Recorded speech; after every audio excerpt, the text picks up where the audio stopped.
정보처리 탈쌤입니다. 오늘은 2020년 1회에 기출되었던 정보처리 기사 실기 문제 1번부터 10번까지 한번 풀어보도록 할 거예요. 예전에 촬영해 놓은 게 있었죠. 몇 년 전에 제가 촬영해가지고 업로드 해놓은 게 엔잡에도 있고 유튜브에도 있는데 재촬영하는 이유는 조금 오래되기도 했고 그리고 시간이 조금 흘렀잖아요. 그러면서 이제 문제 유형들이나 이런 것들이 조금 바뀌었기 때문에 여러분들한테 그런 것들도 설명드릴 겸 겸사겸사 이렇게 재촬영을 하고 있는 거예요. 자, 그리고 제가 해마다 강의를 다 재촬영을 하고 있잖아요. 그러는 이유가 아무래도 저는 1년 동안 공부를 했으니까 여러분들은 정보처리 기사 자격증을 취득하기 위해서 공부를 한 거고 저는 여러분들이 정보처리 기사 자격증을 취득하기 위해서 뭔가 도움이 되려고 그런 공부를 1년 동안 해왔으니까 그리고 기출해설 같은 경우에는 좀 오래전에 찍어가지고 2년, 3년 됐으니까 그동안 제가 쌓인 노하우가 있을 거 아니에요? 자, 그래서 그런 것들도 여러분들한테 알려드리기 위해서 다시 재촬영을 하고 있는 거예요. 참 재촬영 좋아해. 자바 같은 경우에도 제가 한번 그러니까 2024년 대비해가지고 찍어놨다가 다시 재촬영을 했잖아요. 사실 재촬영하면은 되게 힘들어요. 옛날 거를 다시 복귀시켜가지고 다시 촬영한다는 게 조금 힘들긴 한데 그래도 제 마음은 한 분이라도 정말 한 분이라도 조금이라도 더 쉽게 이해를 하고 그리고 나서 합격하셨으면 좋겠다라는 마음으로 이렇게 재촬영을 하고 있는 거니까 그렇게 알아주셨으면 좋겠습니다. 자, 그러면은 이번 시간 바로 한번 시작해 보도록 할게요. 1번부터 10번까지. 자, 1번. 데이터베이스 모델링 과정 중 비정규화의 개념을 간략히 서술하시오 라고 해가지고 정규화라고 하는 게 있고 비정규화 같은 경우에는 반정규화, 역정규화 이거 똑같은 얘기예요. 다 똑같은 얘기로 이렇게 표현이 되는 건데 일단 우리가 기본적으로 설계를 할 때 개논문 설계를 한단 말이에요. 그래서 개념 설계를 진행을 하는 거고 그 다음에 논리 설계를 진행하는 거고 자 마지막으로 물리 설계 자 이렇게 진행을 하게 되는데 자 개념 설계에서는 머릿속에 있는 것들을 다 끄집어내가지고 뭘 만들게 된다? ER 다이어그램이라고 하는 걸 만들어주게 된다. 자, ER 다이어그램 같은 경우에는 뭔가 객체이다. 그럼 네모박스로 이렇게 표시를 하게 되는 거고 그 안에 들어가 있는 속성들이다. 그럼 동글뱅이로 표시를 하게 되는 거예요. 그러니까 만약에 회원이다. 그럼 이 안에 아이디, 패스워드 이런 것들이 있게 되는 거죠. 자, 그리고 뭐 회원이 뭐 상품을 주문한다 라고 하면 이렇게 관계가 마름모 형태로 이렇게 표시가 되는 거고 이런 기호들은 여러분들 굉장히 많이 공부를 하셨을 거예요. 실기에도 굉장히 잘 나오기 때문에 기호들 꼭 기억을 해두셔야 되는 거고 ER 다이어그램 같은 경우에는 이런 식으로 뭔가 엔티티하고 엔티티의 관계들을 다이어그램으로 그림으로 표현하게 되는 거예요. 머릿속에 있는 것들을 다 끄집어내가지고 자 그리고 논리 설계에서는 뭐를 하냐면은 목표 DBMS에 맞는 보통 목표 DBMS라고 하기도 하고 특정 목표 DBMS라고 하기도 하는데 시험에서 나오는 용어는 목표 DBMS니까 그렇게 알아두시면 될 것 같아요. 자, 목표 DBMS라고 하는 거는 데이터베이스의 종류가 많단 말이에요. 계층형 데이터베이스라는 것도 있고 망형 데이터베이스 그리고 관계형 데이터베이스, 객체 지향형, 객체 관계형, NewSQL, NoSQL 이런 여러 가지 형태들이 있는데 그 목표에 맞는 설계를 해주게 되는 거예요. 자, 그리고 논리 설계에서는 뭐를 하냐면은 트랜잭션 인터페이스라는 걸 설계해주고 만약에 얘가 관계형 데이터베이스다라고 하게 되면 여기서 정규화라고 하는 과정을 거치게 된다. 자, 그리고 논리 설계가 끝나고 나면 물리 설계 쪽으로 나오게 되는데 물리 설계 같은 경우에는 성능을 고려를 해야 되는 거예요. 그래서 여기는 실질적으로 데이터베이스가 저장 장치 입장에서 고려를 해야 되기 때문에 성능을 고려를 해야 되는 거고 성능을 고려하기 위해서 여러 가지 작업을 수행을 한단 말이에요. 파티션을 한다든지 아니면은 클러스터링을 한다든지 인덱스를 한다든지 아니면 뷰를 만든다든지 이런 작업들을 하다가 그래도 성능이 안 나온다라고 하면은 여기는 반정규화, 비정규화 이런 것들을 수행을 해주게 된다. 그래서 여기 있는 반정규화 같은 경우에는 뭐 때문에 하는 거예요? 여기서 하는 거기 때문에 성능 때문에 하는 거예요. 성능. 관리의 효율성이라든지 아니면 성능 때문에 이런 반정규화 작업을 수행을 해주게 된다.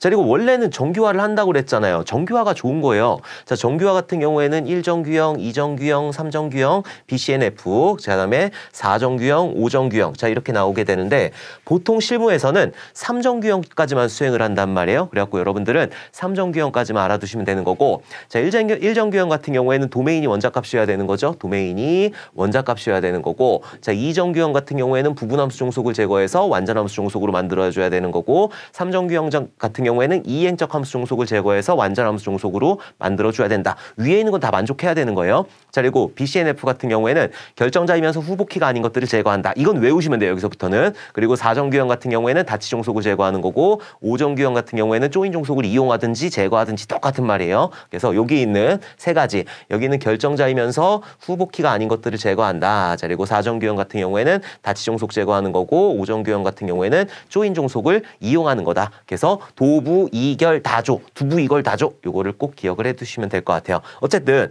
이렇게 정규화를 한다고 하는 거는 잘게 쪼개는 작업이에요. 잘게 쪼갰기 때문에 여기에서는 중복을 좀 최대한 최소화시키게 되는 거죠. 중복이 발생하면 안 되니까 요거는 나중에 중복 관련해 가지고는 또 한 번 그 기출에서에서 나오게 될 테니까 그때 한번 설명을 드리도록 할게요. 자, 어쨌든 중복을 최소화시키기 위해서 여기 있는 정규화라는 걸 수행을 하게 되는데, 이 정규화를 수행을 하게 되면 무슨 연산이 발생하냐면은 두 개를 나눴기 때문에 얘네들을 합쳐야 돼요. 그래서 조인이라는 거 아셨을 거예요. 조인이라고 하는 거. 뭐 이너 조인이라는 것도 있고, 내추럴 조인이라는 것도 있고, 레프트 조인이라는 것도 있고, 여러 가지 조인 유형이 있는데, 그런 조인을 하게 되는 거는 두 개의 테이블을 곱하기 연산을 하게 되는 거다. 100 곱하기 100은 얼마 안 되죠. 만약에 100억 곱하기 100억 한번 해보세요. 그거 어마어마한 숫자가 나온단 말이에요. 그래갖고 얘는 성능이 엄청나게 느려지게 된다. 조인을 하게 되면. 물론 여기 있는 인덱스라든지 이런 것들을 통해 가지고 성능을 끌어올릴 수는 있지만 물리적으로 한계가 있단 말이에요. 그래서 뭐를 하게 된다? 반정규화라고 하는 걸 하게 된다. 여기 물리설계에서 성능이 안 나오기 때문에. 그럼 반정규화는 또 어떻게 수행을 하느냐? 자, 반정규화 같은 경우에는 가장 간단하게 한번 보도록 할게요. 제가 이런 식으로 반정규화를 많이 수행을 하게 되거든요. 만약에 회원 테이블이 있어요. 자, 회원 테이블에 보게 되면은 아이디라는 것도 있고, 이름이라는 것도 있고, 전화번호라는 것도 있고, 등등등등 여러 가지가 있단 말이에요. 자, 그리고 주문 테이블에 보게 되면은 어떤 아이디로 누가 주문을 했는지, 그리고 주문 아이디, OID라고 해가지고 주문 아이디라는 것도 나올 거고, 등등등등 가격도 나올 거고, 여러 가지가 나올 거란 말이에요. 근데 여기 있는 이름이라든지 핸드폰 번호 같은 경우에는 여기에 중복으로 안 넣어요. 안 넣고 얘를 조인시켜 버린단 말이에요. 관리자 페이지에서 얘를 조인시켜가지고 회원의 네임하고 핸드폰 번호, 주문에 있는 정보들, 이것들을 가지고 온단 말이죠. 근데 주문이 많아졌어. 회원이 많아졌단 말이에요. 100억 명의 회원. 주문이 막 100억 개씩 있단 말이에요. 100억 곱하기 100억을 해줘야 돼요. 그러면 성능이 엄청나게 안 나오기 때문에 여기 있는 네임하고 HP, 그러니까 핸드폰 번호가 항상 표현이 된다. 그럼 여기다 갖다 집어넣어 버리게 되는 거예요. 중복을 일부러 허용을 하게 되는 거죠. 이게 반정규화가 되는 거예요. 그러면은 100억 곱하기 100억 해가지고 검색하는 것보다 100억에서 검색하는 게 훨씬 더 빠르니까 그래가지고 반정규화를 수행을 하게 된다. 그래서 반정규화에 대한 개념, 요거를 꼭 기억을 해두셔야 되는 거예요. 반정규화를 왜 수행하느냐? 반정규화에 대해서 뭐 달달달달 외우고 이게 아니에요. 반정규화가 어느 단계에서 수행이 되는지, 왜 정규화에 위배되는 행위를 하게 되는지, 이런 것들을 이해를 해야지 반정규화에 대해서 쓸 수 있다라고 하는 거죠. 반정규화 지금 달달달달 외운다고 해가지고 시험에서 이걸 쓸 수 있나? 못 쓴단 말이에요. 이해를 해야 된단 말이에요. 뭐다? 성능 향상이에요. 성능 향상. 뭐 어쩌고저쩌고 써가지고 거기 성능 향상 안 들어가면은 걔는 안고 없는 찐빵이 되는 거예요. 자, 그러면은 얘를 보게 되면은 데이터베이스 정규화 이후에 이거 안 써도 돼요. 성능 향상과 개발 편의성 등 정규화 기법에 위배되는 수행 기법이다. 개발 편의성이라고 하는 거는 내가 이것들을 막 조인해가지고 이렇게 가지고 오지 않기 때문에, 그래서 여기 있는 성능 향상하고 개발 편의성 얘만 들어가도 돼요. 사실 성능 향상이 무조건 들어가야 되는 거예요. 왜 성능 향상이 돼야 되는지 아시겠죠? 그죠? 성능 향상, 비정규화 같은 경우에 반정규화, 비정규화, 역정규화 똑같은 얘기인데 성능 향상을 위해서 하게 되는 거예요. 성능 향상을 위해서 정규화 기법에 위배되는 그런 수행 기법을 반정규화라고 한다. 오케이. 저는 2번 보도록 할게요. 자, 다음 설명에 부합하는 마크업 언어는 무엇인지 영문 약어로 쓰시오. 마크업 랭귀지 같은 경우에는 일단 기본적으로 여러분들이 알아둬야 될 건 세 가지예요. 그래서 우리가 가장 많이 사용하는 HTML이라고 하는 게 있어요. 얘는 하이퍼텍스트 마크업 랭귀지라고 하는 거고, 자, 그리고 그거보다 조금 더 복잡한 게 SGML이라고 하는 게 있어요. SGML. SGML 같은 경우에는 좀 다양한 표현이 가능한데 더럽게 어렵다. 그래서 안 써요. 자, 그리고 요거를 확장해가지고 XML이라는 게 있단 말이에요. 왜 XML을 쓰는지 요것도 알아야 되는 거죠. 그걸 알아야지 우리가 정보 처리 기사 따는데 의미가 있는 거니까. 자, HTML 같은 경우에는 여러분들이 보는 화면 있잖아요. 그러니까는 따따따 네이버닷컴 해가지고 엔터 빵 치게 되면은 쫙 나오게 되는 그 화면 있죠. 그게 다 HTML이에요. 그러니까 얘는 구조를 담당하게 된다. 얘로도 굉장히 많은 거를 표현을 할 수가 있어요. 테이블을 표현한다든지 이미지를 표현한다든지 링크를 준다든지 여러 가지를 표현할 수가 있는데 한계가 있다라고 하는 거예요. 우리가 어떤 데이터를 주고받는단 말이에요. 어떤 데이터를 주고받을 때 이 데이터가 이름이다 라고 하는 거 이렇게 네임이라고 써주면 깔끔하고 좋겠죠.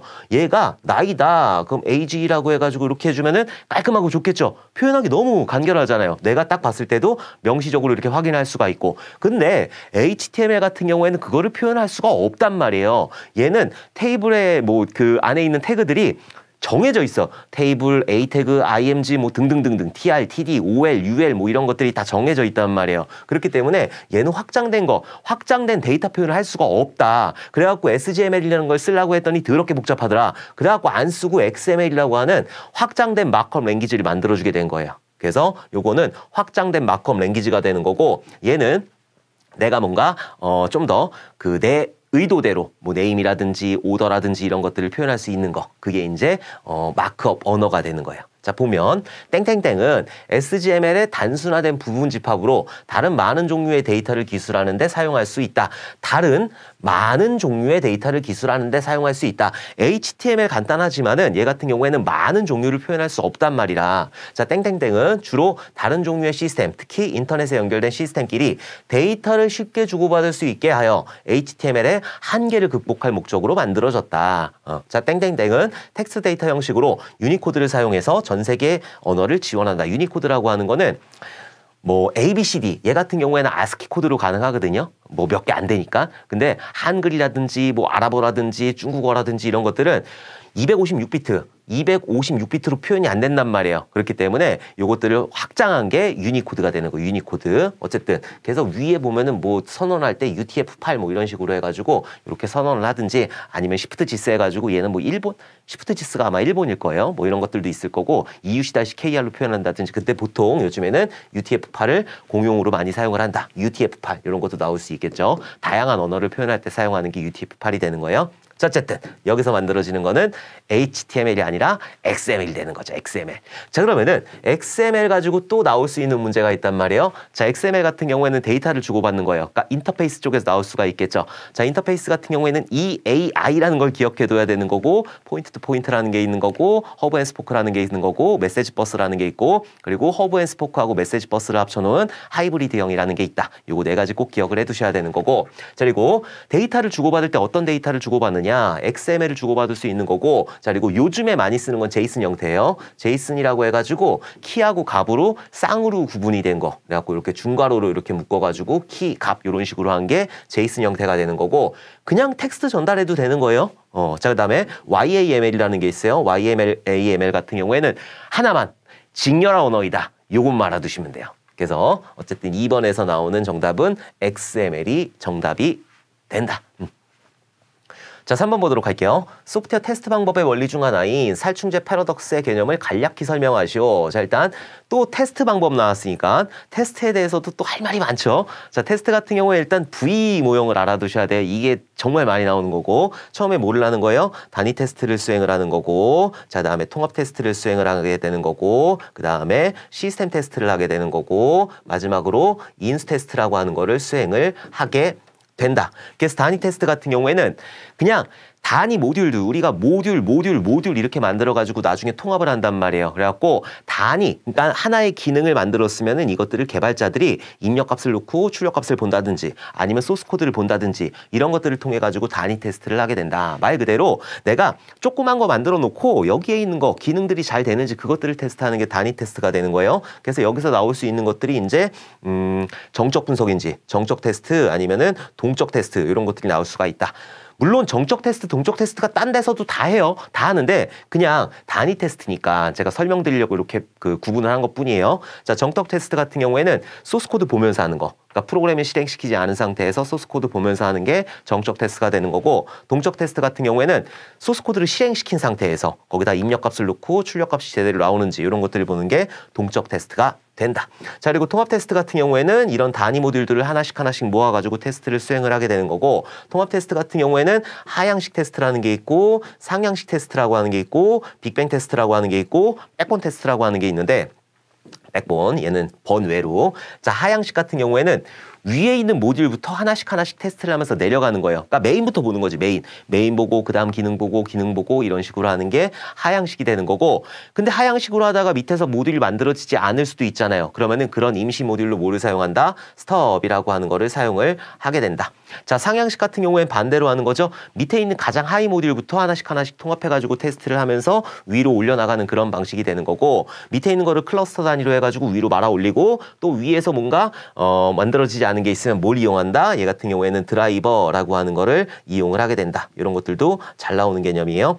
자, 그리고 여기 있는 하향식이나 상향식 같은 경우에는 점진적 테스트라고 해요. 점진적 테스트. 그러니까는 하나씩 수행한다라고 해가지고 점진적 테스트라고 하는 거고, 빅뱅 테스트 같은 경우에는 비점진적 테스트라고 하거든요. 왜냐하면 얘는 그냥 쥐동만화 홈페이지 같은 거 그냥 한꺼번에 뻥 터뜨려가지고 다 테스트하는 거예요. 그냥 한꺼번에. 그게 이제 빅뱅 테스트라고 한다. 그러니까 여기 있는 빅뱅 테스트 같은 경우에는 오류가 나는 지점을 찾기가 어려운 거예요. 여기저기서 막 테스트를 하니까. 근데 여기는 하향식이나 상향식 같은 경우에는 오류 나는 지점을 정확하게 파악을 할 수가 있겠죠. 이런 특징을 가지고 있는 게 하향식, 상향식, 빅뱅 테스트가 되는 거고, 백본 테스트 같은 경우에는 상향식도 하고 하향식도 하고 둘 다 하는 거예요. 자, 다음에 여기 있는 거 단위 모듈들을 만들어 가지고 통합을 했단 말이에요. 그러면은 이거를 가지고 내가 실제 운영할 환경에다 올려야 되겠죠. 테스트 서버에다 올린다든지 실 서버에다 올린다든지 올려야 돼요. 그래서 시스템 테스트를 수행을 하게 되는데, 이 시스템 테스트 같은 경우에는 실제로 올라갔잖아요. 그래서 여기서는 기능 테스트라든지 비기능 테스트 이런 것들을 수행을 해주게 된다. 그래서 기능 테스트 같은 경우에는 말 그대로 기능을 보게 되는 거예요. 자, 이런 리모컨이 있으면은 얘를 눌렀을 때 앞으로 가야 돼, 얘를 눌렀을 때 뒤로 가야 돼, 이런 게 기능이라고 하는 거고, 비기능 같은 경우에는 이런 기능들이 수행이 되면서 얼마만큼 빠르게 처리가 되는지, 그리고 자원을 얼마만큼 효율적으로 사용을 할 수 있는지, 보안적으로는 괜찮은지, 안전한지, 그런 것들을 보는 게 여기 있는 비기능 테스트라고 하는 거예요. 그래서 이렇게 시스템 테스트에서는 기능 테스트, 비기능 테스트를 수행을 하게 되는 거고, 다 만들었어요? 그럼 뭐 해야 돼? 돈 받아야지, 돈을 받아야 되니까 여기 인수 테스트를 이렇게 해가지고, 요거는 크게 또 알파 테스트라는 게 있고 베타 테스트라고 하는 게 있다. 그래서 알파 테스트 같은 경우에는 개발자하고 사용자하고 둘이 같이 하는 거고, 베타 테스트 같은 경우에는 개발자 빠진 상태에서 사용자만 수행하는 게 베타 테스트이다. 이렇게 V 모델 꼭 기억을 해두시고, 자, 그리고 살충제 패러독스 나오면은 파레토 법칙이라는 것도 있죠. 파레토 법칙 같은 경우에는 20%의 핵심 모듈에서 80%의 오류가 발생한다라고 하는 게 파레토 법칙이라고 하는 거, 이것도 여러분들이 조금 기억을 해두시면 될 것 같아요. 그리고 여기 있는 살충제 패러독스 같은 경우에는 동일한 테스트 케이스로 뭔가 테스트를 계속적으로 수행을 하게 되면은 다른 테스트, 그러니까는 다른 경우의 테스트 케이스에서의 오류를 발견할 수 없다. 요것만 들어가면 되는 거예요. 얘 같은 경우에 살충제 패러독스, 우리 집에 바퀴벌레가 드글드글하단 말이에요. 그래갖고 여기만 집중적으로 뿌렸어. 그럼 여기가 바퀴벌레가 다닐 수가 없지. 근데 딴 데서는 또 옆으로 딱 돌렸더니 막 드글드글한 거예요. 이게 이제 살충제 패러독스이다. 그래서 우리가 이런 테스트 케이스라고 하는 거, 이것들을 주기적으로 바꿔줘야 되는 거예요. 자, 우리가 테스트 케이스라고 하는 게 있고 테스트 시나리오라는 게 있단 말이에요.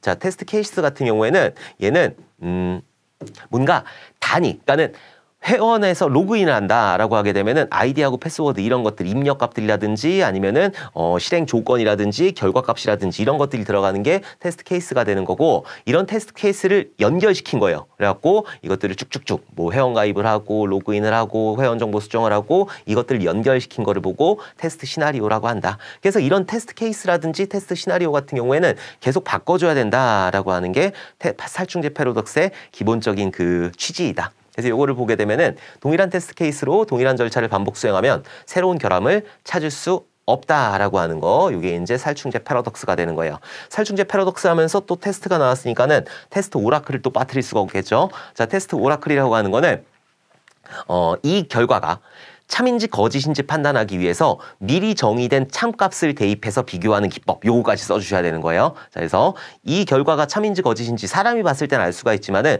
컴퓨터한테 시키기 위해서는 미리 정의된 참값이 있어야 된단 말이에요. 그래갖고 미리 미리 정의된 창값을 비교해서 이렇게 테스트하는 기법, 그걸 보고 테스트 오라클이라고 하는 거고, 테스트 오라클 같은 경우에는 네 가지가 있는 거죠. 참 오라클이라는 게 있고, 샘플링 오라클이라는 게 있고, 휴리스틱 오라클이라는 게 있고, 일관성 검사 오라클이라고 하는 거 있다. 네 가지 꼭 기억을 해두셔야 돼요. 다 아실 거예요.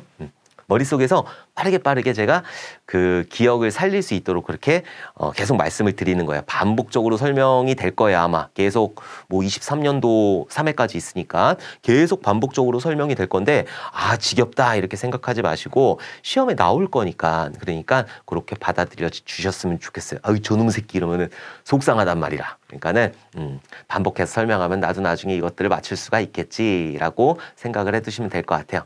자, 그리고 제가 이거를 계속 반복 설명하는 이유는 동일하게 잘 안 나와요. 실기 같은 경우에는. 필기 같은 경우에는 문제은행에서 반복해가지고 나온단 말이에요. 그래갖고 여러분들이 뭐 합격률도 되게 높고 그런데 실기 같은 경우에는 그렇지가 않아요. 그래서 어디서 어떤 게 나올지 모른다. 그래갖고 제가 많은 부분들 좀 더 넓게 해가지고 여러분들한테 강의를 해드리는 거니까는 그렇게 알아두셨으면 좋겠어요. 자, 4번 프로그램 모듈화와 모듈의 독립성에 대한 설명이다. 아래 1, 2에 해당하는 용어를 쓰시오. 자, 일단 모듈의 독립성이라고 하는 거, 이 독립성이라고 하는 거는 왜 독립성이 만들어지는 거냐면은 모듈을 뜯어다 쓰기 위해서. 그래서 우리가 소프트웨어 공학의 3R이라고 하면은 제공학이라고 하는 게 있고, 자, 그리고 역공학이라고 하는 게 있고, 역공학. 자, 다음에 재사용이라고 하는 게 있단 말이에요. 자, 재공학이라고 하는 거는 유지보수의 생산성으로 소프트웨어 위기를 극복해보자 라고 하는 거. 그러니까 맨날 맨땅에 헤딩해가지고 재개발하지 말고 이미 있는 걸 가지고 좀 고쳐서 쓰자라고 하는 게 재공학이 되는 거고, 역공학 같은 경우에는 소스코드가 있단 말이에요. 근데 문서는 없어요. 그래갖고 소스코드를 봐가지고 문서를 추출해내는, 역으로 올라가서 문서를 추출해내는 과정을 역공학이라고 하는 거고, 재사용이라고 하는 거는 내가 잘 만들어진 모듈이 있으면은 이것들을 갖다가 다시 사용하자 라고 하는 게 재사용이고, 이렇게 재사용을 하기 위해서는 모듈의 독립성이 높아야 되는 거예요. 그래서 이런 모듈의 독립성을 높이기 위해서 뭘 해야 되느냐? 응집도라고 하는 걸 높여줘야 되는 거고, 자, 그리고 결합도라고 하는 거를 낮춰줘야 되는 거죠. 이렇게 낮춰줘야 된다.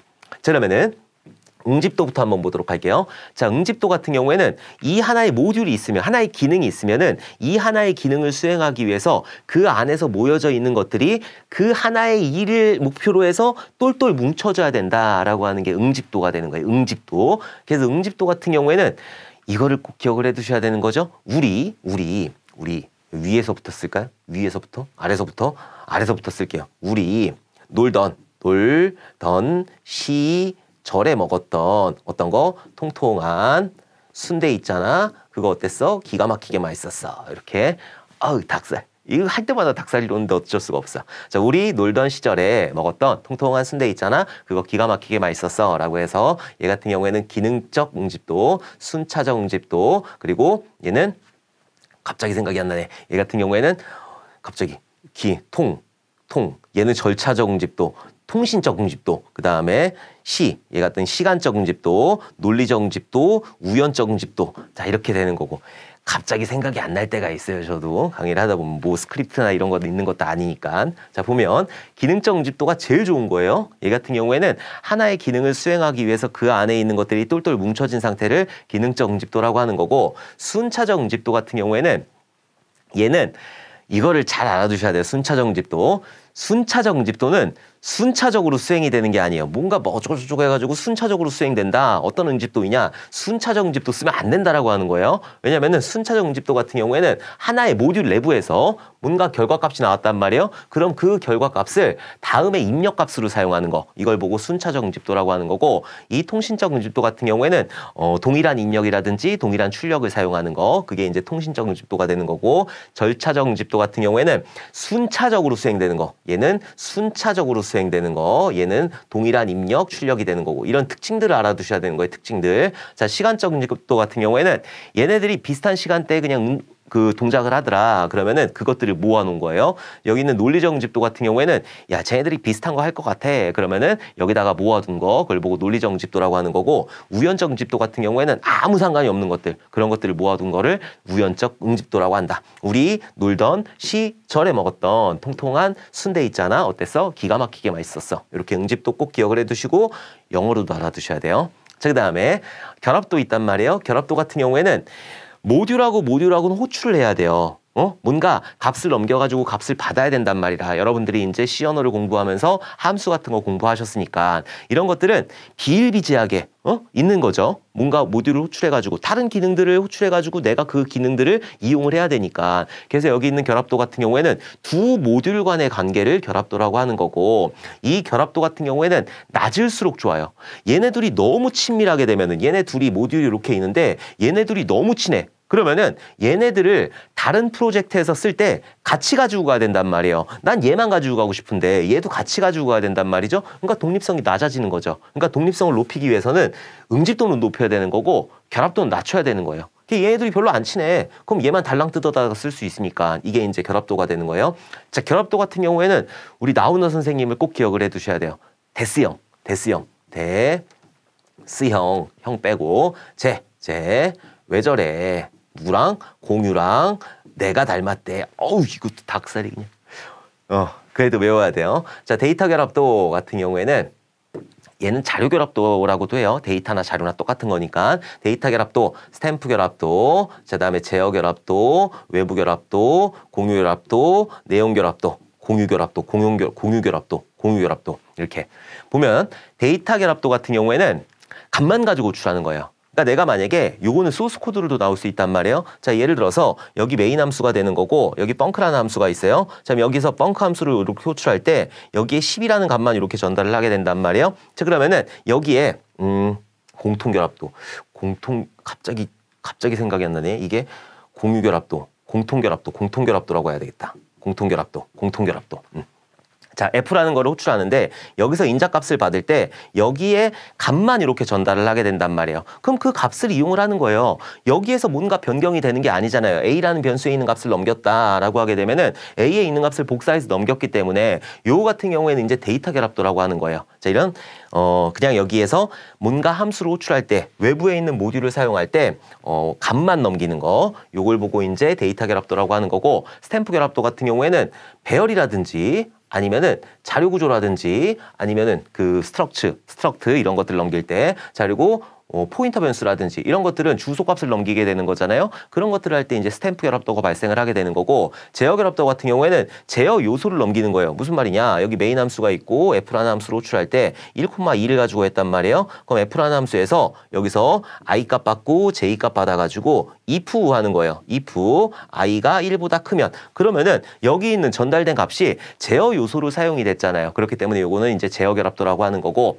자, 다음에 외부 결합도 같은 경우에는 외부 변수, 익스턴이라고 하는 게 있는데 그런 외부 변수를 사용할 때 여기는 외부 결합도라고 하는 거고, 공통 결합도 같은 경우에는 얘는 전역 변수를 사용할 때, 자, 내용 결합도 같은 경우에는 안에 있는 내용들이 막 얽히섞이 엮여 있는 거, 그런 상태를 보고 내용 결합도라고 한다. 뭐 고투문을 쓴다든지 이렇게 스파게티 코드가 내용 결합도가 되는 거예요. 그래서 여기서는 결합도 같은 경우에는 낮을수록 좋은 거예요. 그래서 여기 있는 데이터 결합도가 가장 낮은 거고, 여기 있는 내용 결합도 같은 경우에는 가장 높다. 테스형, 왜 저래? 공유랑 내가 닮았대. 이렇게 꼭 기억을 해두시면 될 것 같아요. 자, 그래서 여기서 보면은 지금 모듈의 독립성을 판단하는 두 가지 지표이다. 땡땡땡은 모듈과 모듈 간의 상호 의존 정도이다. 땡땡땡은 모듈 내부의 기능적인 집중 정도이다. 라고 했으니까 1번 같은 경우에는 뭐예요? 모듈하고 모듈 간의 상호 의존 정도를 얘기하는 거니까 결합도가 되는 거고, 모듈 내부의 기능적인 집중 정도라고 하니까는 응집도가 되는 거죠. 그래서 1번 같은 경우에는 여기는 결합도, 2번 같은 경우에는 응집도가 되는 거예요. 뭐 영어로 쓰셔도 돼요. 뭐 커플링, 코이즌 이렇게 쓰셔도 된다. 자, 모듈의 독립성을 높이기 위해서는 모듈 간의 상호 의존 정도를 나타내는 땡땡땡을 낮추고 뭘 낮춰야 돼요? 결합도를 낮춰야 되는 거예요. 모듈이 독립적으로 자체 기능만을 수행하도록 땡땡땡을 높여야 된다. 뭘 높여야 되는 거예요? 응집도를 높여야 되는 거예요. 그래야지 얘를 뜯어다 쓸 수 있으니까. 그래서 1번에 들어가는 거는 결합도가 되는 거고 커플링이라고 쓰셔도 되고, 2번에 들어가는 응집도 아니면은 코이즌 이렇게 쓰시면 된다. 근데 4번 같은 경우에는 요즘에 잘 안 나오더라고요. 앞서서 2020년, 2021년 해가지고 굉장히 잘 나왔거든요. 근데 22년부터는 아예 뚝 끊겨버렸어. 그러니까 나올 수 있다라고 하는 거죠. 자, 그럼 5번 보도록 할게요. 다음은 어떤 프로그램의 구조를 나타낸다. 펜 인의 수가 2 이상인 모듈의 이름을 쓰시오 라고 했단 말이에요.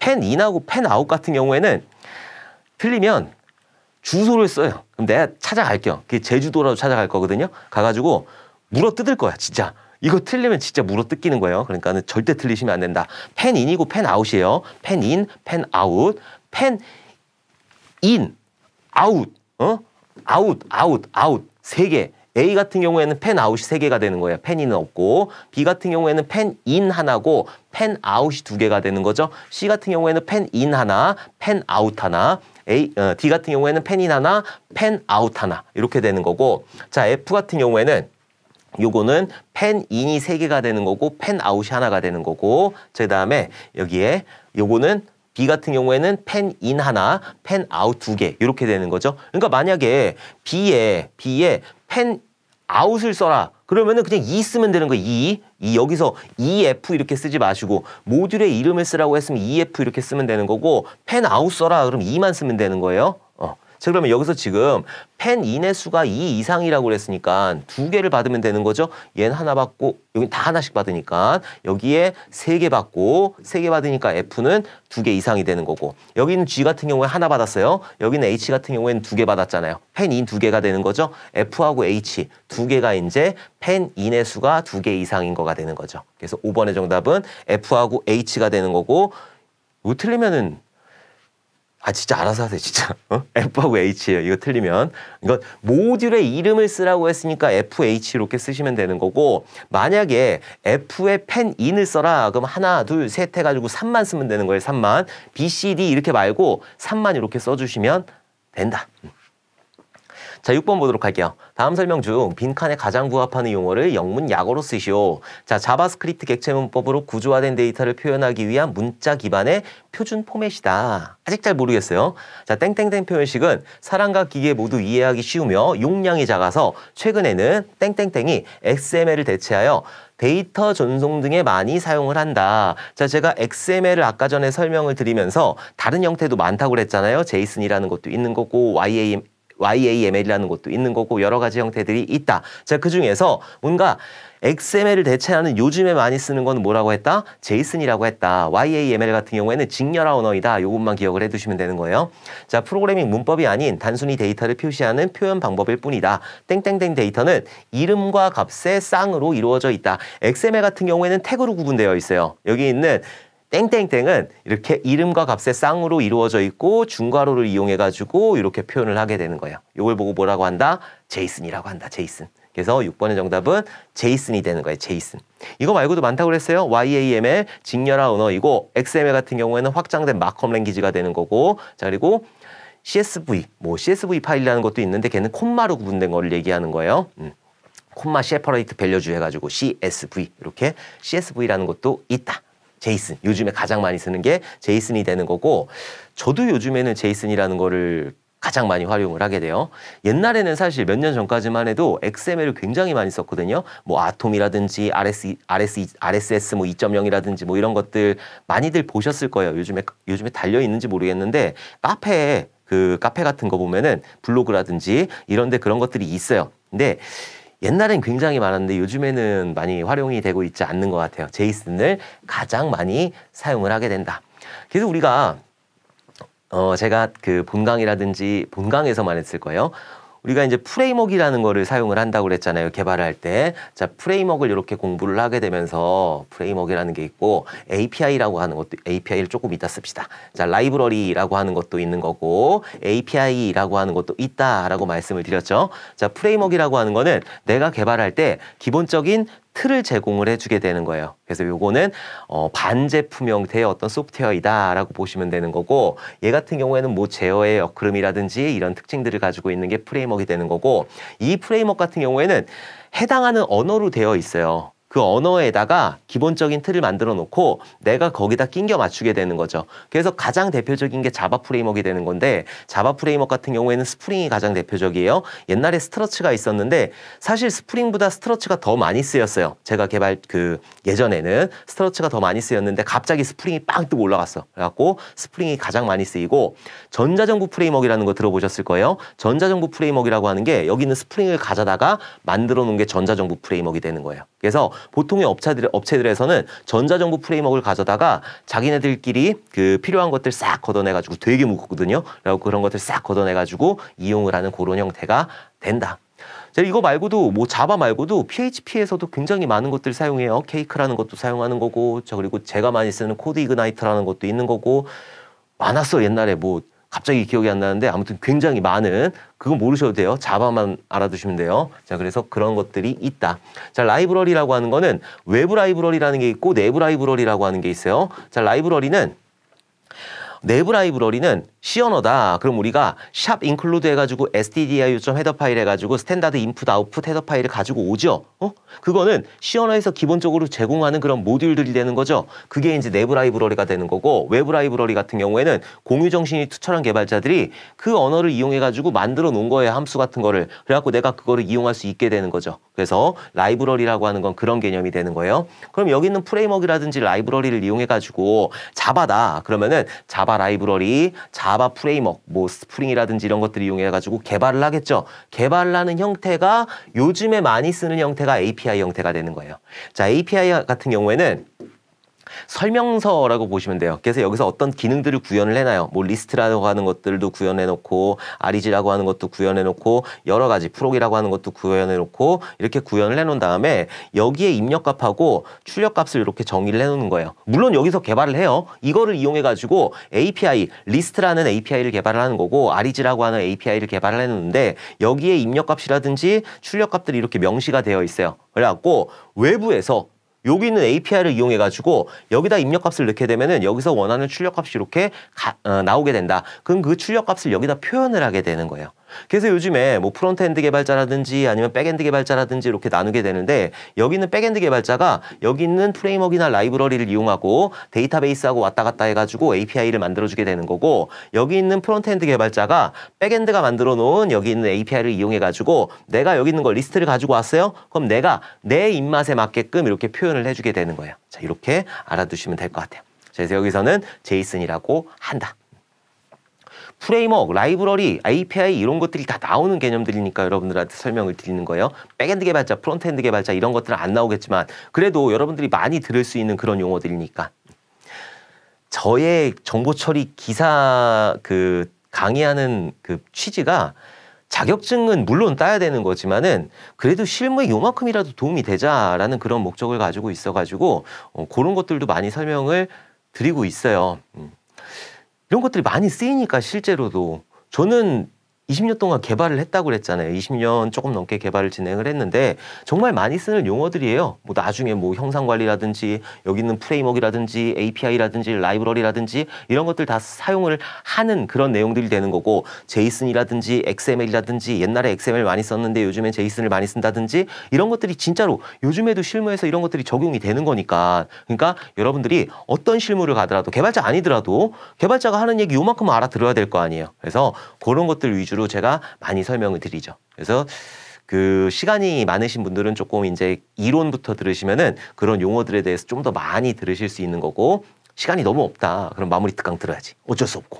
자, 7번 보도록 할게요. 다음 설명 중 빈칸 1에서 3에 가장 부합하는 어플리케이션 성능 측정을 위한 지표를 쓰시오. 성능 측정을 위한 지표 같은 경우에는 처리량이라든지 응답 시간이라든지 경과 시간이라든지 이런 것들이 있다. 한번 보면 자, 일정 시간 내에 어플리케이션이 처리하는 일의 양이다. 그러니까 단위 시간 내에 처리할 수 있는 일의 양을 얘기하는 거고, 얘 같은 경우에는 스루풋, 그러니까는 처리 양이 되는 거예요. 처리 양, 말 그대로 처리 양이 되는 거고. 자, 두 번째, 어플리케이션의 요청을 전달한 시간부터 응답이 도착할 때까지 걸리는 시간이다. 자, 이거는 무슨 얘기냐면은 응답 시간이라는 게 있고 반환 시간이라고 하는 게 있어요. 반환 시간은 턴 어라운드 타임, 뭐 경과 시간 뭐 이렇게 얘기를 하게 되는 건데, 응답 시간하고 반환 시간하고 차이점이 뭐냐면은 제가 지금 다리가 아파요. 내 친구가 옆에 있단 말이에요. 그리고 난 사과가 너무 먹고 싶어. 그래갖고 친구한테 얘기를 한 거죠. 친구야, 나 사과 좀 갖다 줄래? 라고 했더니 친구가 이런 거예요. 이게 응답 시간이에요. 그 반환 시간 같은 경우에는 친구가 사과를 가져다 나한테 갖다 준 시간, 그걸 보고 반환 시간이라고 한다. 턴 어라운드 타임. 자, 어플리케이션의 요청을 전달한 시간부터 응답이 도착할 때까지 걸리는 시간이니까 얘는 응답 시간이 되는 거고, 자, 어플리케이션의 요청을 전달한 시간부터 처리가 완료될 때까지 걸리는 시간을 반환 시간이라고 하는 거예요. 자, 그리고 자원 사용률이라고 하는 거는 내가 이런 기능들을 수행을 하면서 CPU라든지 메모리라든지 이런 것들을 사용하겠죠? 그런 것들을 보고 자원 사용률이라고 한다. 이거 한번 쭉 읽어보시면 될 것 같아요. 자, 그러면은 1번에서는 처리량, 스루풋이 되는 거고, 응답 시간, 리스폰스 타임, 그 다음에 경과 시간, 턴 어라운드 타임. 경과 시간이나 반환 시간이나 똑같은 얘기예요. 경과 시간 써도 되고, 반환 시간 써도 되고, 똑같은 얘기다. 근데 이런 것들은 아마 보기로 주어지게 될 거예요. 여러 개의 용어들이 있으면은 그 중에 하나 골라 써라. 이렇게 아마 나오게 될 거다. 컥컥 쓰는 것들이 다 틀릴 수가 있으니까. 그래갖고 아마도 보기가 제공이 될 거예요. 이런 문제 같은 경우에는. 자, 8번 보도록 할게요. 학생 테이블에 전자과 학생 50명, 전기과 학생 100명, 건축과 학생 50명의 정보가 저장되어 있을 때 다음 1에서 3 SQL문의 실행 결과 튜플수를 쓰시오. 자, 튜플이라고 하는 게 있단 말이에요. 튜플이라고 하는 건 행수를 얘기하는 거예요. 튜플, 행, 레코드 똑같은 얘기이고 여기에 우리가 관계형을 쓴단 말이에요. 관계형 같은 경우에 이렇게 테이블 형태로 되어 있는 거고 여기 있는 각각의 행들을 보고 요거를 보고 행들, 요거를 보고 튜플, 행, 레코드 이렇게 표현을 하게 되는 거고 여기 있는 거를 보고 열을 보고 뭐라고 하느냐 열로 표현하기도 하고 컬럼으로 하기도 하고 속성으로 하기도 하고 이런 것들 용어들은 혼용해서 쓰일 수 있으니까 뭐가 하나가 정답이다 이게 아니에요. 다 쓸 수 있는 거니까 야 튜플 아니면 레코드 전 레코드라고 많이 쓰기도 하고 행이라고 쓰기도 하니까는 그런 것들이 다 쓰이게 된다. 자 그리고 여기 있는 거 요런 행들의 모임을 보고 카디널리티라고 하는 거고 이렇게 속성의 모임을 보고 차수라고 하는 거예요. 그래서 요거 지금 이 형태에서는 카디널리티가 위에 제목 있다고 가정할 때 이거 제목 아니에요. 제목 아니고 데이터예요. 하나, 둘, 셋, 넷, 5개. 카디널리티는 5가 되는 거고 이 테이블의 차수 같은 경우에는 하나, 둘, 셋, 4개가 되는 거죠. 이렇게 여러분들이 적어주시면 될 것 같아요. 자 그리고 요거의 구조에 보게 되면은 일단은 도메인이라는 것도 있단 말이에요. 도메인. 도메인이라고 하는 거는 값의 범위를 얘기하는 거죠. 만약에 여기가 학년이다. 초등학교의 학년이다. 그럼 여기에는 1부터 6까지 들어가는 거. 요게 이제 도메인이 되는 거예요. 요런 용어들도 조금 기억을 해두시면 될 것 같아요. 자, 그러면은 여기 한번 보면은 이게 이제 전자과 학생이라고 그랬어요. 전자과, 전자. 해가지고 얘가 50개가 있다고 하는 거예요. 얘가 50개의 행이 있는 거고 그 다음에 전기과 그 다음에 전기과 해가지고 얘가 쭉쭉쭉 해가지고 100명이 있다고 하는 거고 100개 행이 있다고 하는 거고 건축과가 50명이에요. 건축과 해가지고 여기가 전체적으로 50개의 튜플이 이렇게 들어가 있다. 그럼 얘를 만약에 셀렉트를 하게 되면은 얘는 50개, 100개, 50개 그냥 전부 다 가지고 오겠다. 셀렉트 SELECT 곱하기 from 한 다음에 여기가 지금 스튜던트라고 그랬으니까 스튜던트 테이블에서 가지고 오겠다. 그럼 얘를 쫙 다 가지고 오는 거예요. 그래갖고 전자, 전기, 건축 해가지고 얘가 총 200개 행이 나오게 된다. 자, 그럼 여기서 하나 보면은 select DEPT from student라고 그랬어요. 스튜던트 테이블에서 가지고 올 건데 DEPT 그러니까는 여기에 학과에 있는 거를 가지고 와라. 학과에 있는 거 다 가지고 오는 거죠. 전기과, 건축과 해가지고 다 가지고 와요. 총 몇 개다? 200개의 튜플이 만들어지게 되는 거예요. 200개의 튜플. 쭉쭉쭉쭉 해가지고. 자, 그다음에 distinct라고 하는 게 있단 말이에요. distinct 요거 쓸 수도 있어요. 꼭 기억을 해두셔야 돼요. distinct라고 하는 거는 중복을 제거하는 거예요. DEPT를 일단 가지고 왔단 말이에요. 그럼 여기서 전자과 중복이네? 중복 다 제거하는 거예요. 그래서 여기서는 전자과 이렇게 나오게 되는 거고 그 다음에 전기과 이렇게 나오게 되는 거고 마지막에 건축과 이렇게 나오게 된다. 그래서 총 얘는 3개의 튜플이 나오게 되는 거죠. 3개의 튜플. 중복을 제거했으니까. 자, 마지막으로 보도록 할게요. 자, 지금 얘는 스튜던트 테이블에서 가지고 올 건데 뭘 가지고 올 거냐? 건축과만 가지고 온대요. 그럼 건축과만 가지고 왔으니까 이것들이 다 이제 조건에서 다 걸러지게 되면서 뭐가 나오느냐? 건축과만 50개가 나오겠죠. 건축 이런 식으로 해가지고 50개가 나오게 되는 거고 요거를 가지고 디스팅트 해버렸어요. 이 안에서 디스팅트 했을 때는 얘는 건축 요거 하나 나오겠죠. 그거에 카운트를 가지고 왔어요. 카운트는 행개수를 얘기하는 거예요. 하나지.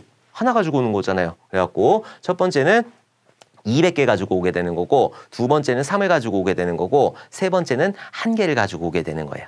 자, 그리고 우리 셀렉트 나왔으니까는 셀렉트의 기본적인 구조 한번 알아보도록 할게요. 자, 셀렉트 같은 경우에는 가장 기본적인 게 셀렉트 프롬이 되는 거죠. 셀렉트 프롬 요절이 되는 거고 여기 안에서는 어떤 컬럼들을 가지고 올 건지 어떤 속성들을 가지고 올 건지 어떤 열들을 가지고 올 건지 A라는 거, B라는 거 자, 이런 것들을 가지고 오게 되는 거고 만약에 다 가지고 오고 싶다 그럼 곱하기 이렇게 쓰게 되면은 모든 열들을 다 가지고 오게 되는 거예요. 자, 그리고 여기 테이블명 이렇게 들어가게 되는 거고 요거를 가지고 조건을 주고 싶다라고 하게 되면 여기서 where 조건을 조건을 줘가지고 내가 여기에 조건에 맞는 것들을 가지고 오게 되는 거고 좀 더 확장하고 싶다라고 하게 되면 and라든지 or라든지 이런 것들 이용해가지고 조건절을 줄 수가 있다. 그러니까 얘가 가장 기본적인 구문 select from이 되는 거고 얘가 이제 조건을 주게 되는 거죠. 자, 그 다음에 그룹 바이 절이 올 수가 있단 말이에요. 자, 그룹 바이 절 같은 경우에는 얘는 어떤 컬럼을 기준으로 합쳐라. 그러니까 그룹핑을 시켜라 라고 하는 거예요. DEPT 여기서 봤을 때 DEPT다 그러면은 DEPT를 가지고 합치게 되는 거예요. 이렇게 합쳤을 때 뭘 사용할 수 있느냐?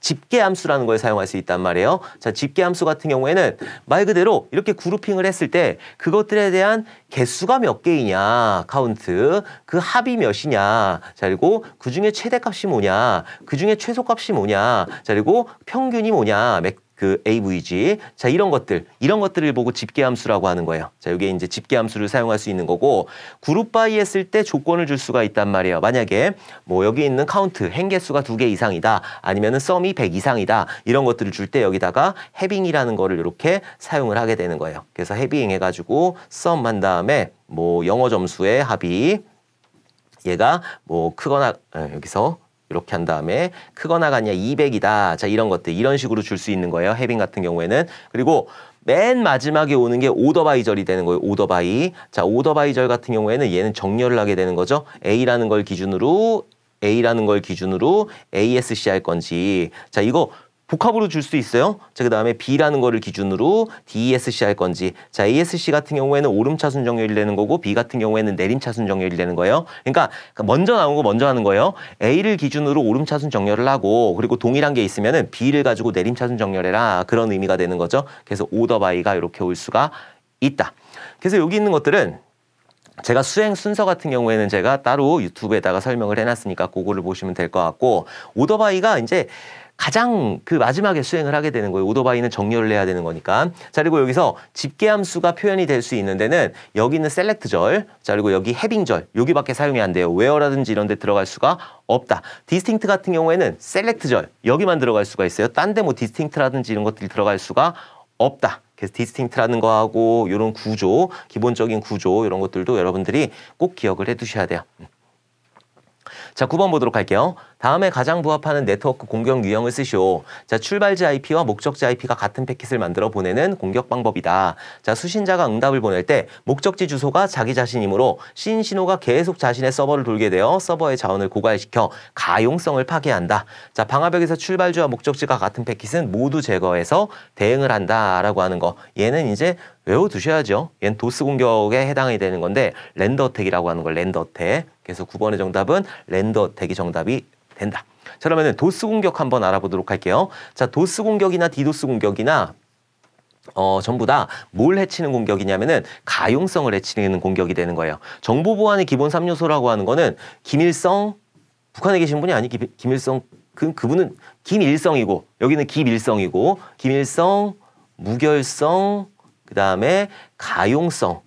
요거 말고도 뭐 부인봉쇄라든지 여러 가지 인증이라든지 이런 것들도 있는데 걔네들은 곁가지가 되는 거고 여기 있는 기밀성, 무결성, 가용성이 정보 보안의 핵심 3요소가 되는 거예요. 그래서 기밀성 같은 경우에는 여기 데이터가 있다. 그러면 여기 있는 데이터를 아무나 보면 안 되는 거예요. 그래서 뭐 암호화를 한다든지 이런 거하고 관련이 되어 있는 게 기밀성이 되는 거고 무결성 같은 경우에는 여기 있는 정보가 있으면은 얘는 인가된 사용자만 인가된 방법으로만 수정을 해야 된다. 안 그러면 막 이상한 데이터가 되는 거니까 그게 이제 무결성이 되는 거다. 그러니까 얘 같은 경우에는 접근 제어하고 관련이 있는 거고 자 그다음에 가용성 같은 경우에는 여기 있는 정보 자산이 있으면은 내가 인가된 사용자예요. 그럼 언제든지 이용할 수 있는 거 이걸 보고 가용성이라고 하는 거죠. 근데 여기는 도스 공격이나 디도스 공격 같은 경우에는 여기 서버에다가 계속 공격을 한단 말이에요. 내가 이 정보에 접근할 수 있는 사람인데 얘를 접근하지 못하게 하는 거죠. 그게 뭘 해치는 공격이 되는 거예요? 가용성이라는 걸 해치는 공격이 된다.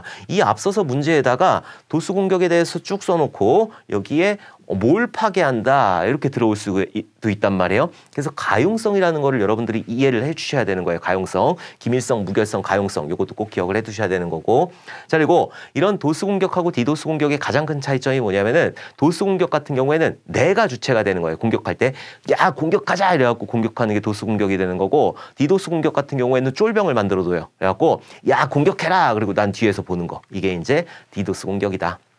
그래서 디도스 공격 같은 경우에는 도구들이 있단 말이에요. TFN이라든지 슈타실드라트라든지 이런 도구들을 조금 기억을 해두시면 될 것 같아요. 그리고 도스 공격 같은 경우에는 그 공격 유형들이 있는데 특징들을 알아두셔야 돼요. 특징들. 자, 스머프 어택 같은 경우에는 두 가지 특성을 이용해요. IP라는 거하고 자 그리고 ICMP 요 두 개의 특성을 이용을 하게 된다. 자, ICMP 같은 경우에는 뭐냐면은 내가 데이터를 보내게 되면 데이터가 가다 못 갔어요. 그럼 나한테 야, 못 갔다라고 전달을 해줘야 되는 거잖아요. 이게 ICMP 프로토콜이란 말이에요. 그러면은 여기 있는 스머프 어택이라고 하는 거는 내가 IP 주소를 속이는 거예요. 여기 네이버가 있어요. 여기 내가 있고 여기 네이버가 있고 네이버 IP 주소는 2번이고 나는 1번이란 말이에요. 그럼 데이터 패킷을 보낼 때 여기다가 2번이라고 딱 보내는 거예요. 그리고 내가 그 실패를 유도를 하는 거죠. 그러면은 얘가 못 갔어. IP하고 ICMP의 특성을 이용해가지고 못 갔단 말이에요. 그러면은 여기 있는 거 못 갔다라는 거 어디로 전달해요? 여기다 전달하겠죠. 여기다가. 여기 IP를 바꿨으니까. 그렇죠? 그렇기 때문에 요게 이제 스머프 어택이 되는 거예요. 스머프 어택의 특징은 IP하고 ICMP 프로토콜을 이용을 하게 되는 거고 자, 다음에 플러딩 공격 같은 경우에는 그냥 넘치게 하는 공격이에요. 심플러딩 같은 경우에는 CNC로만 계속 보내게 되는 거. 이게 이제 심플러딩이 되는 거고 UDP 플러딩 같은 경우에는 UDP 패킷을 막 왕창 보내는 거. 자, 그리고 핑 플러딩 같은 경우에는 그냥 핑 관련된 거 ICMP 패킷을 왕창 보내는 거. 이게 이제 핑 플러딩이라고 한다. 그래서 플러딩 공격 같은 경우에는 왕창 보내는 공격이다. 그렇게 알아두시면 되고 요거 네 가지 요것들 특징을 알아두셔야 돼요. 얘는 IP하고 그리고 ICMP 특성, ICMP에 요거를 이용을 하게 되는 거고 핑 오브 데스 같은 경우에는 죽었잖아요.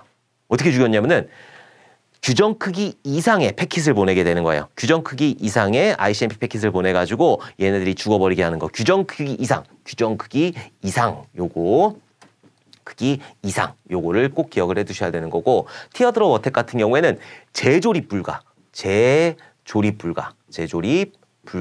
그러니까 얘 같은 경우에는 패킷을 보낼 때 우리가 패킷을 보내게 되면 얘네들을 그냥 잘라서 보낸단 말이에요. 여기서 안녕하세요 이응직입니다 이런 것들을 쫙 해가지고 연속적으로 보낼 수가 없고 이만큼이 남겨야 되니까 그래서 얘네들을 나눠서 보낸단 말이에요. 그럼 얘네들을 받았으면 어떻게 해야 돼요? 조립을 해야 될 거 아니라 이렇게 조립할 수 있는 그런 플래그먼트 넘버라고 하는 게 있는데 그 플래그먼트 넘버를 바꿔버리는 거예요. 조립을 못하도록. 그러니까 여기 있는 컴퓨터는 멍청해가지고 데이터 받으면은 어떻게든 조립을 하려고 그래요. 근데 이걸 공격할 때 어떻게 해서든지 조립을 못하게 만들었어. 그러니까 어떻게든 조립을 하려다가 얘가 이제 돌아가시게 되는 거죠. 그래서 여기는 재조립 불가라고 하는 거. 자, 렌더 어택 같은 경우에는 아까도 봤었죠. 출발지하고 그리고 목적지하고 요거하고 주소, IP 주소를 갖게 해가지고 계속 여기서 뱅글 돌게 하는 거. 요걸 보고 렌더 어택이라고 한다. 그래서 여기 있는 도스 공격 같은 경우에는 유형들, 그 안에 특징들 꼭 기억을 해두셔야 돼요. 자, 10번 보도록 할게요. 통신 프로토콜 또는 통신 규약은 컴퓨터나 원거리 통신 장비 사이에서 메시지를 주고받는 양식과 규칙의 체계이다. 통신 프로토콜의 기본 3요소 같은 경우에는 무조건 알아두셔야 되는 거예요. 뭐 물론 자주 등장하는 그런 시험 문제는 아니지만은 그래도 기본적으로 얘는 꼭 기억을 해두셔야 된다. 구타를 왜 하니? 으이그 이놈의 새끼야. 세 가지. 구타를 왜 하니? 으이그 이놈의 새끼야. 구타를 왜 하니? 의그가 아니고 의그 이놈의 새끼야. 그래서 구문, 그다음에 의미, 그리고 타이밍이라고 하는 거. 그래서 구문, 의미, 타이밍. 얘가 이제 통신 프로토콜의 기본 3요소가 되는 거예요. 구타를 왜 하니? 의그 이놈의 새끼야. 영어로도 꼭 기억을 해두셔야 돼요. 자, 일단 프로토콜이라고 하는 건 약속이에요, 약속. 그러니까 통신할 때 약속을 정해야 된다. 우리가 예전에 조선시대 때도 그렇고 옛날에 뭐 고려시대 때도 그렇고 전부 다 통신을 했단 말이에요. 그때 프로토콜이라고 하는 게 있었어요. 아이, 그때 무슨 통신을 말도 안 되는 소리 하고 있어. 했다니까? 진짜로? 저 보면 우리나라가 있어요. 제가 그림을 되게 못 그리니까 양해 좀 부탁드릴게요. 자, 우리나라가 이렇게 있어요. 자, 이렇게 있으면은 여기서 이제 그 도요토미 히데요시가 건너왔단 말이에요. 그럼 여기 부산포 앞바다에서 봉화를 띄웠을 거예요. 봉화가 이렇게 3개짜리가 있어요. 그러면 3개짜리를 3개 해가지고 이렇게 놨겠지. 한양까지. 그래갖고 3개를 띄우면 난리가 났다. 1개 띄우면 밥 먹자. 2개 띄우면 잠자자. 뭐 이렇게 약속을 해놓은 거잖아요. 약속이에요, 약속. 옛날에도 이런 약속을 정했기 때문에 만약에 이런 약속을 정하지 않았어요. 그러면 여기서 3개를 피웠어. 야, 쟤네들 불장난한다. 오늘 저녁에 지도 그리겠다. 이러겠죠. 약속을 해놨기 때문에 여기서 난리가 났다. 난리가 났네. 난리가 났어. 난리가 났네. 난리가 났네. 난리가 났네. 여기서 알 수 있었던 거죠. 그쵸? 약속을 정했기 때문에. 통신도 마찬가지예요. 우리가 데이터를 주고받을 때 이런 약속을 정하지 않으면은 얘가 무슨 데이터를 주는지 그런 것들 전혀 알 수가 없단 말이에요. 그래서 통신이라고 하는 거, 뭐 컴퓨터는 다 그렇지만은 특히나 통신이라고 하는 거는 약속의 덩어리다라고 보시면 되는 거고, 그런 약속을 프로토콜이라고 하는 거예요. 그 중에 프로토콜의 3요소는 구문, 의미, 타이밍. 구타를 왜 하니? 의그 이름 쓰기가 되는 거고. 그러니까 여기를 간단하게 풀었으면은 구문이라고 하는 거는 구문 3개 올랐다, 2개 올랐다, 1개 올랐다. 이게 구문이 되는 거죠. 자, 의미라고 하는 건 뭐예요? 의미 같은 경우에는 3개 올랐을 때 난리가 났다. 하나 올랐을 때 잠자자. 2개 올랐을 때 밥 먹자. 의미가 되는 거죠. 타이밍이라고 하는 건 적절한 타이밍에 보내줘야 되는 거예요. 여기서 다 올라간 다음에 이거 띄울 수가 없으니까 딱 보이자마자 띄워야 되는 거잖아요. 그게 타이밍이라고 하는 거예요. 구문, 의미, 타이밍. 이거 생각이 안 나면은 이때 임진왜란 때를 생각하시라고요. 임진왜란 때 올라왔어요. 올라왔는데 보고가 3개 있었어. 보고가 3개 있는데 이거 구문이지. 3개짜리 구문. 2개짜리 구문이 있네. 3개짜리는 난리가 났대. 이런 의미를 가지고 있구나. 야, 얘네들이 다 올라간 다음에 올릴 수가 없잖아. 타이밍이 중요하구나. 구문, 의미, 타이밍. 생각이 안 나면 이렇게라도 여러분들이 생각을 해주셨으면 좋겠습니다. 이렇게 해가지고 우리는 이번 시간에 2020년 1회에서 출제되었던 1번부터 10번까지 문제들을 한번 알아봤어요. 사실 제가 예전에 처음 요거 기출해설 특강을 찍을 때는 아무래도 강사 생활을 한 지 그렇게 오래되진 않았단 말이에요. 그러다 보니까는 뭐 2문제하고 잠깐 쉬었다가 3문제하고 잠깐 쉬었다가 뭐 버벅버벅거리기도 하고 그랬는데, 요즘에는 그래도 여러분들하고 같이 공부를 했으니까 저는 여러분들이 합격하기 위한 공부를 한 거니까, 그래서 조금 더 많은 설명을 드릴 수 있을 거다라는 생각으로 이렇게 재촬영을 하고 있는 거예요. 제가 막 앞으로 진행이 되면서 굉장히 많은 시험들, 한 10몇 번 되는 거잖아요. 10몇 번을 진행을 하면서 나왔던 거 또 나오는 경우도 있단 말이에요. 그때도 똑같은 설명을 드릴 건데 너무 지겹다라고 생각을 하지 마시고, 여러분들이 한 분이라도 더 이해했으면 좋겠다, 한 분이라도 더 합격했으면 좋겠다라는 제 마음이라는 거, 그거를 조금 알아두셨으면 좋겠습니다. 자, 이번 시간 너무너무 고생 많으셨고 우리 다음 시간에 웃는 얼굴로 다시 뵙도록 하겠습니다. 감사합니다.